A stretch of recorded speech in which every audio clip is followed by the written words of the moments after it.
ಓಂ ದ್ರಾಂ ದ್ರೀಂ ದ್ರೌಂ ಸಹ ಶುಕ್ರಾಯ ನಮಃ. ಓಂ ನಮೋ ನಾರಾಯಣಾಯ. ಶ್ರೀ ಕೃಷ್ಣಾಯ ನಮಃ. ನಮಸ್ತೆ ವೀಕ್ಷಕರೇ, ಇವತ್ತು ಈ ಊಟ ಉಪ್ಪಾದರೆ ಏನು ಫಲ, ಸಪ್ಪೆ ಆದರೆ ಏನು ಫಲ ಅಂತಕ್ಕಂಥದ್ರ ಬಗ್ಗೆ ತಿಳ್ಕೊಳ್ಳೋಣ. ಇದೆಲ್ಲ ಶಕುನಾಶಾಸ್ತ್ರ ಅಂತ ಕರಿತೀವಿ. ಇದು ನಮ್ಮ ಋಷಿಮುನಿಗಳು ಕೊಟ್ಟಿರ್ತಕ್ಕಂಥದ್ದು, ಹಾಗೆ ಹಿರಿಯರುಗಳು ಕೊಟ್ಟಿರ್ತಕ್ಕಂಥದ್ದು. ಏಕೆಂದರೆ ಅನುಭವದ ಮೇಲೆ ಶಕುನಾಶಾಸ್ತ್ರಗಳು ಬಂದಿರತಕ್ಕಂಥದ್ದು. ಎಷ್ಟೋ ಜನ ಶಕುನಾಶಾಸ್ತ್ರವನ್ನು ನಂಬಲ್ಲ, ಏಕೆಂದರೆ ಅನುಭವ ಇಲ್ಲ. ಯಂಗ್ಸ್ಟಾರ್ಸ್ಗೆ ನಂಬಿಕೆ ಬರಬೇಕು ಅಂದರೆ ಶಕುನಾಶಾಸ್ತ್ರ ಅಂದ್ರೇನು ಡೆಫಿನೇಷನ್ ಗೊತ್ತಿರಬೇಕು. ಶಕುನಾಶಾಸ್ತ್ರ ಅಂದರೆ ನಮಗೇನೋ ಸಿಕ್ತು, ಅದು ನಮಗೆ ಬಂತ ಫಲ ಅಂತ ಅಲ್ಲ. ನಮಗೆ ಸಿಕ್ಕಿದರೂ ಕೂಡ ನಿಮ್ಮ ಮನೇಲಿ ಯಾರೇ ಹುಟ್ಟಿರಲಿ ಅವರೆಲ್ಲರಿಗೂ ಬರುತ್ತೆ. ಒಳ್ಳೆಯದೋ ಕೆಟ್ಟದ್ದೋ, ಅದು ಕೆಟ್ಟದಾದರೂ ಬರುತ್ತೆ, ಒಳ್ಳೆಯದಾದರೂ ಬರುತ್ತೆ. ನನಗೇನೋ ಸಿಕ್ತು, ನನಗೆ ಬರಲಿಲ್ಲ, ಈ ಶಕುನಾಶಾಸ್ತ್ರ ಸುಳ್ಳು ಅಂತ ಹೇಳಲಿಕ್ಕೆ ಇಲ್ಲ. ಏಕೆಂದರೆ ಭಗವಂತ ಒಂದು ಶಕುನಾಶಾಸ್ತ್ರವನ್ನು ಒಂದು ಮನೆ ಕೊಟ್ಟಿರ್ತಾನೆ, ಮೇನ್ ಶಕುನ ಫಲ. ಕೆಲವೊಂದು ಸೂಚನೆಗಳು ಈ ಅಣ್ತಂದಿರೋ, ದೂರದ ಸಂಬಂಧಿಕರು, ಅವರಿವರು ರಕ್ತ ಸಂಬಂಧಿಕರು ಅಂತ ಏನೋ ಇರುತ್ತಲ್ಲ, ಅದಕ್ಕೆಲ್ಲವೂ ಶಕುನಾಶಾಸ್ತ್ರಗಳಿದೆ. ನಾವೆಲ್ಲನೂ ಅಪ್ಲೈ ಮಾಡ್ಕೋಬೇಕು ಕರೆಕ್ಟಾಗಿ. ಅಪ್ಲೈ ಮಾಡ್ಕೊಳ್ಳೋ ಜ್ಞಾನ ನಮ್ಮಲ್ಲಿಲ್ಲ ಅಂದರೆ ಅದ್ರ ಮೇಲೆ ನಮಗೆ ನಂಬಿಕೆ ಬರಲ್ಲ, ಸುಳ್ಳು ಅಂತೀವಿ, ಶಾಸ್ತ್ರನೇ ಬೇಡ ಅಂತೀವಿ.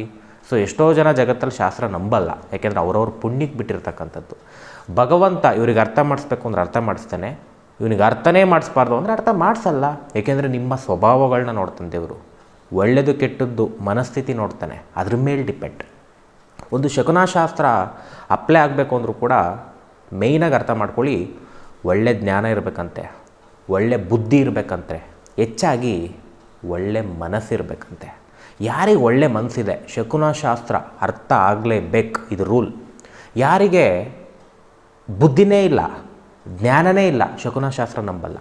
ಯಾಕೆಂದರೆ ಜ್ಞಾನ ಎಲ್ಲಿ ಕಡಿಮೆನೋ ಅಲ್ಲಿ ಯಾರು ಏನೇ ಹೇಳಿದ್ರು ಯಾರೂ ಕೇಳಲ್ಲ, ಅದು ಅನುಭವಕ್ಕೆ ಕರೆಕ್ಟಾಗಿ ಬರೋದಿಲ್ಲ. That is secret. ಊಟ ಉಪ್ಪಾದರೆ ಏನು ಫಲ? ನೋಡಿ, ನಾವು ಅಡುಗೆ ಮಾಡಬೇಕಾದ್ರೆ ಪ್ರಯತ್ನ ಮಾಡ್ತೀವಿ ಅಷ್ಟೇ. ಏನೇನೋ ಸಾಂಬಾರು ಮಾಡಬೇಕು, ಅನ್ನ ಮಾಡಬೇಕು, ಅಥವಾ ಏನೇ ಒಂದು ಟೇಸ್ಟಿ ಫುಡ್ ಮಾಡಲಿ, ಪ್ರಯತ್ನ ಮಾಡ್ತಕ್ಕಂಥದ್ದು ಅಂತ ಶಾಸ್ತ್ರದಲ್ಲಿ ಕೊಟ್ಟಿದ್ದಾರೆ. ಹಾಗೆ ಈ ಟೇಸ್ಟ್ನ ಕೊಡ್ತಕ್ಕಂಥದ್ದು ಭಗವಂತ. ಏಕೆಂದರೆ ಬೆಸ್ಟ್ ಎಕ್ಸಾಂಪಲ್, ನೆನ್ನೆ ಯಾವುದೋ ಒಂದು ತಿಂಡಿ ಮಾಡ್ತೀರಾ, ಚಿತ್ರಾನ್ನನೋ, ಮೊಸರನ್ನನೋ ಅಥವಾ ಪಲಾವೋ. ನೆನ್ನೆ ಮಾಡ್ದಂಗೆ ಇವತ್ತು ಮಾಡ್ತೀರಾ ಅಂತ ಕೇಳಿದರೆ ನೀವೇನು ಹೇಳ್ತೀರಾ? ಟ್ರೈ ಮಾಡ್ತೀನಿ ಅಂತೀರಾ. ಅದೇ ಥರ ಮಾಡ್ತೀನಿ ಅಂತ ಹೇಳಲ್ಲ.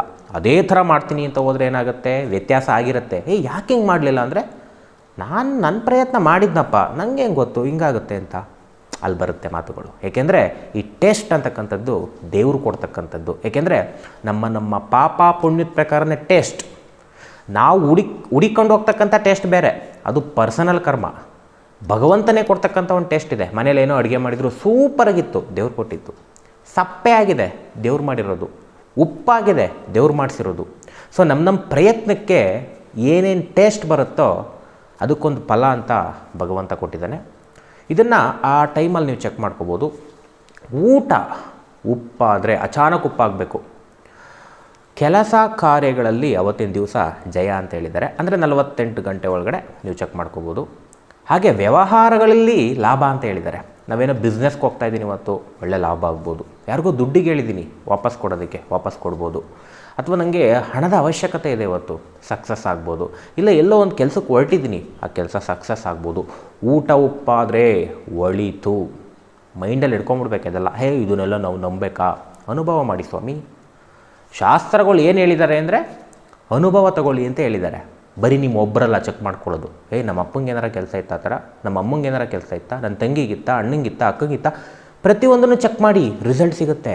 ಬರೀ ನಮಗೆ ಮಾತ್ರ ನಾವು ಚೆಕ್ ಮಾಡ್ತೀವಿ ಸ್ವಾರ್ಥಿಯಾಗಿ, ಅದಕ್ಕೆ ನಮಗೆ ಫಲನೇ ಗೊತ್ತಾಗಲ್ಲ. ಶಕುನಶಾಸ್ತ್ರ ಸುಳ್ಳು ಅಂದ್ಬಿಡೋದು. ಈ ರೀತಿ ಒಂದು ಕೊಟ್ಟಿದ್ದಾರೆ. ಹಾಗೆ ಊಟ ಸಪ್ಪೆ ಆದರೆ ಆ ವ್ಯವಹಾರ ಆಗಲ್ಲ ಅಂತ ಹೇಳಿದ್ದಾರೆ. ಅವತ್ತಿನ ದಿವಸ ಯಾವುದೇ ಕೆಲಸ ಕಾರ್ಯಗಳು ಅಪಶಕುನ ಅಂತ ಹೇಳಿದ್ದಾರೆ, ಸಮಸ್ಯೆಗಳು ಅಂತ ಹೇಳಿದ್ದಾರೆ. ಅಷ್ಟು ಚೆನ್ನಾಗಿಲ್ಲ ಅಂತ ಹೇಳಿದ್ದಾರೆ. ಅಂದರೆ ಕೆಡುಕಾಗುತ್ತೆ ಅಂತ ಅಲ್ಲ, ಸಣ್ಣ ಪುಟ್ಟ ಅಬ್ಸ್ಟೆಕಲ್ ಅಂತ ಕರಿತೀವಿ. ಅದು ಈ ಊಟ ಸಪ್ಪೆ ಆದರೆ.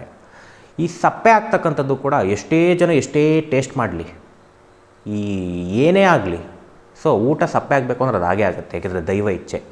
ನೋಡಿ, ಊಟ ಉಪ್ಪಾಗಬೇಕಾದ್ರೂ ಅಷ್ಟೇ.